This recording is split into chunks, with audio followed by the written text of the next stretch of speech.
तो नमस्कार, हाजिर है एक बार फिर से आज की बड़ी और ताजा खबरों के साथ। बस आपसे निवेदन है, कृपया वीडियो को लाइक कर दें, चैनल को सब्सक्राइब कर लें और घंटी बटन जरूर दबा दें। वहीं पहली बड़ी खबर, अब एक और बड़े आंदोलन की तैयारी। एमएसपी गारंटी के लिए किसान संगठनों ने बना लिया नया मोर्चा। आपको बता दें कि केंद्र के 3 विवादित कृषि कानूनों को निरस्त करने के लिए हुए आंदोलन के बाद अब किसानों के एक समूह ने कृषि उपज पर एमएसपी की गारंटी के लिए कानून बनाने की मांग पर जोर देने के लिए एक नया मोर्चा बना लिया है। महाराष्ट्र से 2 बार के सांसद एवं स्वाभिमानी पक्ष के नेता राजू शेट्टी ने कहा कि यहां विभिन्न किसान संगठनों की बैठक में एमएसपी गारंटी किसान मोर्चा शुरू करने का फैसला किया गया है। किसानों की बैठक के बाद शेट्टी ने पत्रकारों से कहा कि हम एमएसपी गारंटी किसान मोर्चा के बैनर तले आंदोलन शुरू करेंगे। अगले 6 महीनों में हम एमएसपी के बारे में जागरूकता फैलाने के लिए हर राज्य के प्रत्येक जिले का दौरा करेंगे। बैठक में कई किसान नेता भी शामिल हुए। नेताओं ने कृषि उपज के लिए न्यूनतम समर्थन मूल्य को लेकर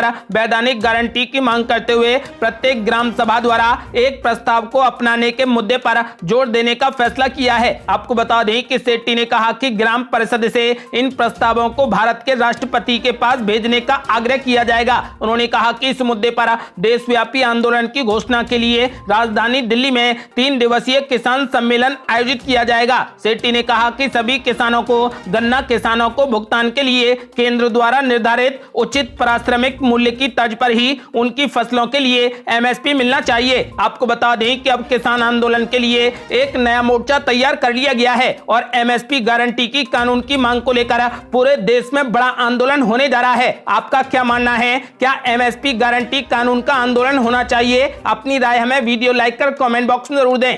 और ये बड़ी खबर, उत्तराखंड में पुष्कर सिंह धामी ने ली मुख्यमंत्री पद की शपथ। इतिहास रचकर दूसरी बार संभाली उत्तराखंड की सत्ता। ये आपको बता दें कि देहरादून के परेड ग्राउंड में पुष्कर सिंह धामी ने उत्तराखंड के मुख्यमंत्री पद की शपथ ग्रहण कर ली। उन्हें राज्यपाल लेफ्टिनेंट जनरल गुरमीत सिंह ने पद और गोपनीयता की शपथ दिलाई। इस दौरान मंच पर प्रधानमंत्री नरेंद्र मोदी समेत बीजेपी शासित राज्यों के मुख्यमंत्री भी मौजूद रहे। शपथ लेने के तुरंत बाद पुष्कर सिंह धामी पीएम मोदी का आशीर्वाद लेने उनके पास पहुंचे। आपको बता दें कि धामी राज्य के 12वें मुख्यमंत्री बने हैं। पुष्कर सिंह धामी लगातार दूसरी बार मुख्यमंत्री बने हैं। वो सूबे के 12वें मुख्यमंत्री हैं। इससे पहले जुलाई 2021 में तीरथ सिंह रावत के इस्तीफे के बाद बीजेपी ने पुष्कर सिंह धामी को राज्य की कमान सौंपी थी। सोमवार शाम बीजेपी प्रदेश मुख्यालय में पर्यवेक्षक और रक्षा मंत्री राजनाथ सिंह और सह पर्यवेक्षक और विदेश राज्य मंत्री मीनाक्षी लेखी की मौजूदगी में उन्हें बीजेपी दल की बैठक में पुष्कर सिंह धामी को सर्वसम्मति से उसका नेता चुना गया था। गौरतलब है कि इस बार के विधानसभा चुनाव में पुष्कर सिंह धामी को खटीमा सीट से हार मिली है। हार के बावजूद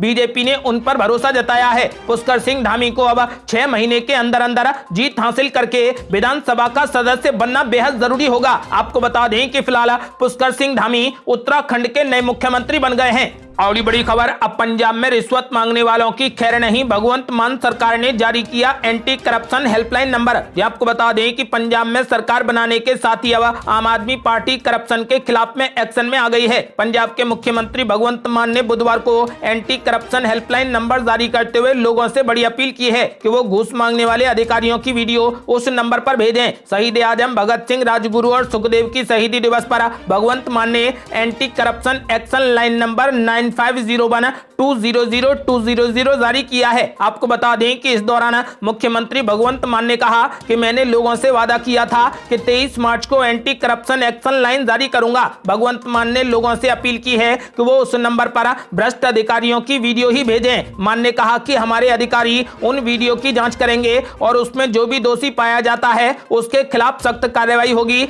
फिर चाहे वो अधिकारी हो, हमारा मंत्री हो या हमारा विधायक हो। मुख्यमंत्री भगवंत मान ने लोगों से भी अपील की है कि वो सिर्फ भ्रष्टाचार से ही संबंधित वीडियो उस नंबर पर भेजें। उन्होंने लोगों से अपील की है कि पंजाब से भ्रष्टाचार मिटाने में उनकी मदद करें। मुख्यमंत्री भगवंत मान ने कहा कि मैं पंजाब की 3 करोड़ जनता से अपील करता हूं कि भ्रष्टाचार के खिलाफ मुहिम में सरकार का साथ दें। उन्होंने ये भी कहा कि अगर जनता साथ देगी तो हम पंजाब को 1 महीने के अंदर भ्रष्टाचार मुक्त कर देंगे। और ये बड़ी खबर, अखिलेश यादव का बड़ा ऐलान। बोले समाजवादी पार्टी जनहित के मुद्दों पर सदन से लेकर सड़क तक करेगी संघर्ष। ये आपको बता दें कि समाजवादी पार्टी के राष्ट्रीय अध्यक्ष अखिलेश यादव ने कहा कि विधानसभा में यूपी के करोड़ों लोगों ने हमें नैतिक जीत दिलाकर जन आंदोलन का जनादेश निर्देश दिया है। समाजवादी पार्टी जनता के मुद्दों, महंगाई, बेरोजगारी और सामाजिक अन्याय के खिलाफ सदन से लेकर सड़क तक अपने कार्यक्रमों के माध्यम से संघर्ष करेगी। अखिलेश यादव ने कहा कि समाज में गैर बराबरी बढ़ी है, अमीर अधिक अमीर होते जा रहे हैं और गरीब की स्थिति बदतर होती जा रही है। नौजवान निराश होकर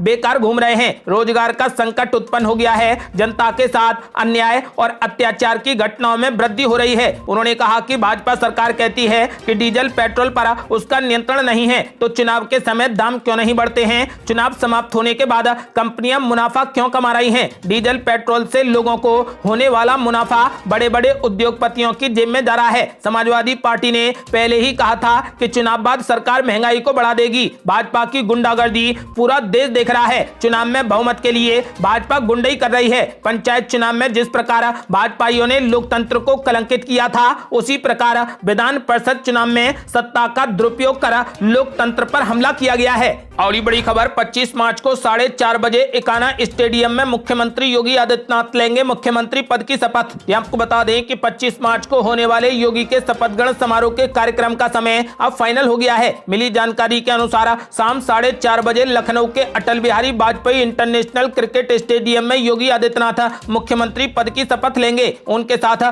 45 और विधायक भी मंत्री पद की शपथ लेंगे। शपथ ग्रहण समारोह को लेकर एयरपोर्ट से स्टेडियम तक बड़ी तैयारियां की जा रही हैं।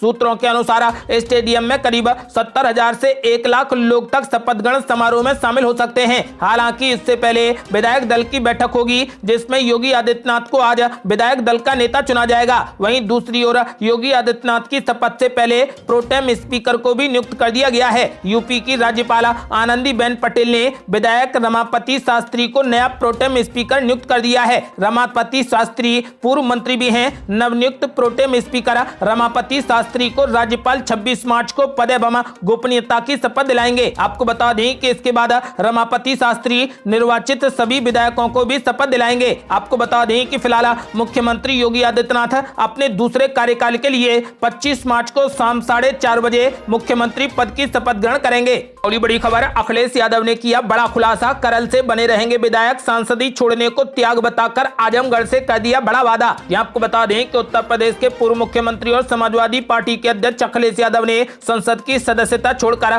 करल से विधायक बने रहने का फैसला किया है। एक दिन पहले लोकसभा स्पीकर को इस्तीफा सौंपने वाले अखिलेश यादव ने बताया कि क्यों उन्होंने करल से विधायक बने रहने का फैसला किया है। साथ ही आजमगढ़ से भी तरक्की के लिए काम करते रहने का भी वादा किया है। अखिलेश यादव ने बुधवार को कहा कि विधानसभा में उत्तर प्रदेश के करोड़ों लोगों ने हमें नैतिक जीत दिलाकर जन आंदोलन का जनादेश दिया है। इसका मान रखने के लिए मैं करल का प्रतिनिधित्व करूंगा और आजमगढ़ की तरक्की के लिए भी हमेशा वचनबद्ध रहूंगा। महंगाई, बेरोजगारी और सामाजिक अन्याय के खिलाफ संघर्ष के लिए ये त्याग जरूरी है। आपको बता दें कि गौरतलब है कि 10 मार्च को घोषित हुए विधानसभा चुनाव के नतीजों में समाजवादी पार्टी को हार का सामना करना पड़ा। भारतीय जनता पार्टी गठबंधन ने 273 सीटों पर जीत हासिल करके एक बार फिर सत्ता पर कब्जा किया है, तो सपा गठबंधन 125 सीटों पर ही सिमट गया। अखिलेश यादव ने 2027 को ध्यान में रखकर यूपी की राजनीति में ही सक्रिय रहने का फैसला किया है, इसलिए उन्होंने सांसद का पद छोड़कर विधायक का पद चुना है।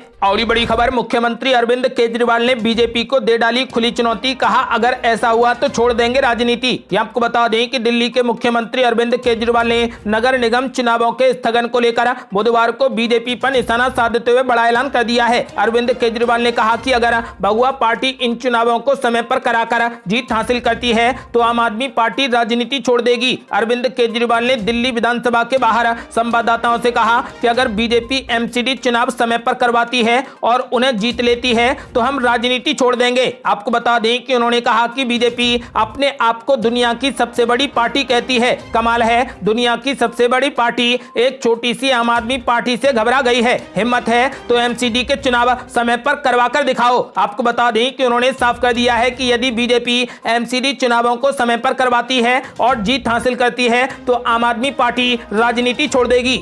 और बड़ी खबर, मुकेश सहनी को लगा जोरदार झटका। वीआईपी के तीनों विधायक पार्टी छोड़कर बीजेपी में हुए शामिल। आपको बता दें कि बिहार सरकार में मंत्री और विकासशील इंसान पार्टी के राष्ट्रीय अध्यक्ष मुकेश सहनी को बड़ा झटका लगा है। मुकेश सहनी के सभी विधायकों ने उनका साथ छोड़ दिया है और बीजेपी का दामन थाम लिया है। बुधवार को वीआईपी के तीनों विधायकों राजू सिंह, स्वर्णा सिंह और मिश्री लाल यादव ने दल बदल कानून के तहत पार्टी छोड़कर बीजेपी में शामिल होने और विधानसभा में वीआईपी का बिल बीजेपी में कराने का पत्र विधानसभा अध्यक्ष विजय सिन्हा को सौंप दिया है। बुधवार की शाम 6 बजे सदन की कार्यवाही स्थगित होने के बाद कैबिनेट की बैठक छोड़कर राज्य के दोनों उप मुख्यमंत्री तारकिशोर प्रसाद और रेणु देवी अचानक विधानसभा पहुंची। उनके साथ वीआईपी के तीनों विधायक भी मौजूद थे। लोग अभी कुछ समझ पाते कि पीछे से बीजेपी के प्रदेश अध्यक्ष संजय जायसवाल भी वहां पर पहुंच गए। ये सभी नेता विधानसभा अध्यक्ष विजय सिन्हा के कमरे में चले गए। यहां वीआईपी के तीनों विधायकों ने पार्टी छोड़ते हुए बीजेपी में शामिल होने के लिए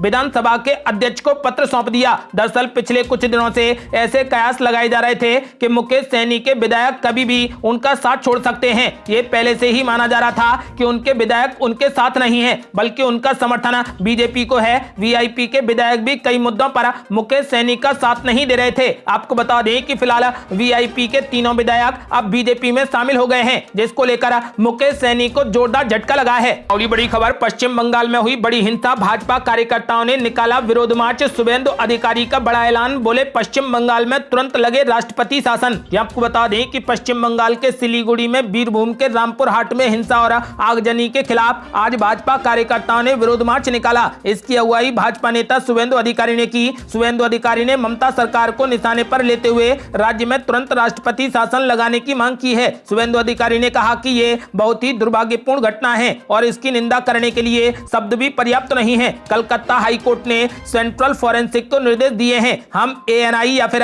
सीबीआई जांच की मांग करते हैं। एसआईटी राज्य सरकार की एक विंग है। मुख्यमंत्री सरकार को बचाने की कोशिश कर रही है। बंगाल को बचाने के लिए तुरंत राष्ट्रपति शासन ही एकमात्र रास्ता है। पश्चिम बंगाल के भाजपा सांसद अर्जुन सिंह ने कहा, यहाँ दहशत का माहौल है, गांव वीरान है। शर्मनाक है कि इस सरकार ने कई बेगुनाहों को मरने दिया, पुलिसकर्मी खड़े रहे और कुछ भी नहीं किया। ममता बनर्जी को तुरंत इस्तीफा देना चाहिए और इस मामले को सीबीआई या फिर एनआईए को सौंप देना चाहिए। दरअसल बंगाल के बीरभूम के रामपुर हाट में टीएमसी नेता की हत्या के बाद देर रात हिंसा भड़क गई थी। यहाँ भीड़ ने 10 से 12 घरों के दरवाजों को बंद कर दिया और आग के हवाले कर दिया। एक ही घर से 8 लोगों के शव निकाले गए हैं। भड़की हिंसा में अब तक कुल 10 लोगों की मौत हो गई है। रामपुर हाट में टीएमसी के उप प्रधान की हत्या का बदला लेने के लिए इस घटना को अंजाम दिया गया। आपको बता दें कि भाजपा नेता शुभेंदु अधिकारी ने ममता सरकार को निशाने पर लेते हुए राज्य में तुरंत राष्ट्रपति शासन लगाने की मांग की है। और बड़ी खबर, आरजेडी का बड़ा ऐलान, कहा लालू यादव की हत्या कराना चाहती है सरकार। आरजेडी चीफ आज फिर एम्स के इमरजेंसी वार्ड में हुए भर्ती। आपको बता दें कि राजद के मुख्य प्रवक्ता व विधायक भाई वीरेंद्र ने कहा कि केंद्र सरकार और बिहार सरकार मिलकर लालू यादव की हत्या कराना चाहती है। ये लोग चाहते हैं कि लालू यादव जी का इलाज न हो, इसलिए दिल्ली एम्स ने उन्हें एडमिट करने से मना कर दिया है। ये बहुत गलत है। उन्होंने कहा कि बिहार सरकार और केंद्र सरकार मिलकर लालू जी के खिलाफ साजिश कर रही है। उनके इस काम के लिए जनता उन्हें माफ नहीं करेगी। वीरेंद्र ने कहा कि लालू यादव बीमार हैं, उनका किडनी काम नहीं कर रहा है। आपको बता दें कि उन्हें डोरंडा कोषागार से करीब 139.35 करोड़ अवैध निकासी के मामले में रांची के सीबीआई कोर्ट ने दोषी करार दिया है और 5 साल की सजा सुनाई है। चारा घोटाले में सजायाफ्ता लालू यादव की तबीयत बिगड़ गई थी। खराब होती सेहत को देखते हुए उन्हें कल दोपहर में दिल्ली के लिए रवाना किया गया था। वहीं आज वो दिल्ली से रांची के लिए रवाना होंगे। उन्हें दिल्ली रांची रिम्स के डॉक्टरों की सलाह पर भेजा गया था, लेकिन एम्स के डॉक्टरों का कहना है कि लालू जी की तबीयत पूरे तरीके से ठीक है, उनको भर्ती करने की कोई जरूरत नहीं है। वो फिलहाल